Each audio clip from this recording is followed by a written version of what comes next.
What was Billy's question? I don't know. It's a good point he's making. Talking about Derek November. I'm going to answer It's that, Dan. basically Reggie October is overrated, basically, is what we're getting down to. You have to remember that there's more rounds of playoffs.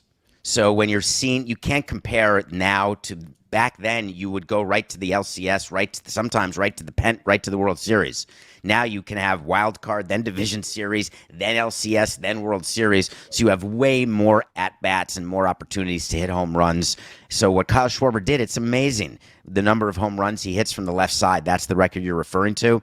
But you should try to look at what the number of games are, number of at-bats that it took to accomplish what these guys are accomplishing. Well, Corey Seager's the exact same number of games, 77 games, both of them, and he has the exact stats. He has one more home run and same RBI. So it's more to note that what is being done now in present day by seemingly average guys, not that Corey Seager's average, but just guys that we don't view as legendary and necessary Hall of Famers moving forward, are putting up great performances in the postseason. People are just missing out on it because they're not watching as much. Do you not view Corey Seager as a superstar? He got $325 million, and he's actually been worth it. He won the MVP in 20 for the Dodgers, and he could win the MVP in 23 with the Rangers.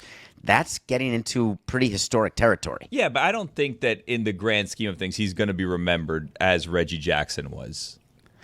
It's just different times. I think there's more people younger in the demographic we're looking for who know Corey Seager than know Reggie Jackson. Mike Ryan whispered in my ear because he couldn't believe what you said. Nathan Eovaldi is one of the best postseason pitchers of all time. Ridiculous. 8-3 with an ERA of 3.30 with 77 strikeouts in his postseason career, 16 starts. Does that indeed make him? I mean, that's not sub 3.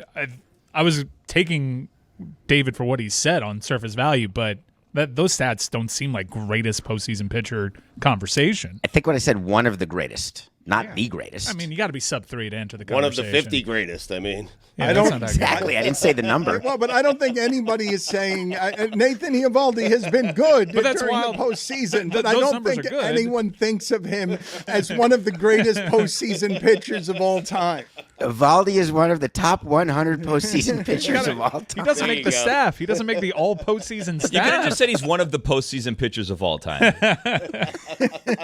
Billy, do you realize that when you say Reggie Jackson, it's the reason Reggie Jackson gets to be Reggie October is because there were only 3 networks and all of America was gathered around the television to watch him hit a third home run off of Charlie Huff. Well, don't get me started on Babe Ruth, because the only reason Babe Ruth is this legend is because no one actually saw him play. Don't get me started on him. Wait a second. We glossed over something. David, you said Major League Baseball needs more games. Major League Baseball needs a lot of things. They don't always get them. Are you suggesting some sort of fixes in here? Oh, It's not a fix, and we've covered that, Stu. I think that it's very clear what they want. You don't want this series to end in 5 because if you get to a 6th game, you get news on the off day, which is Thursday, and then you get more news Friday, and that gets you into the weekend. So I think it's very important for the Diamondbacks to win tonight, and I think that you will see the umpiring has been inconsistent. There's no question about it. It has been, in some cases, dreadful, the home plate ball strike calls. So I think that it's not out of the question that baseball and umpires and the teams, everyone knows what you'd prefer. Does it always happen that way? No. There's series that end in 5.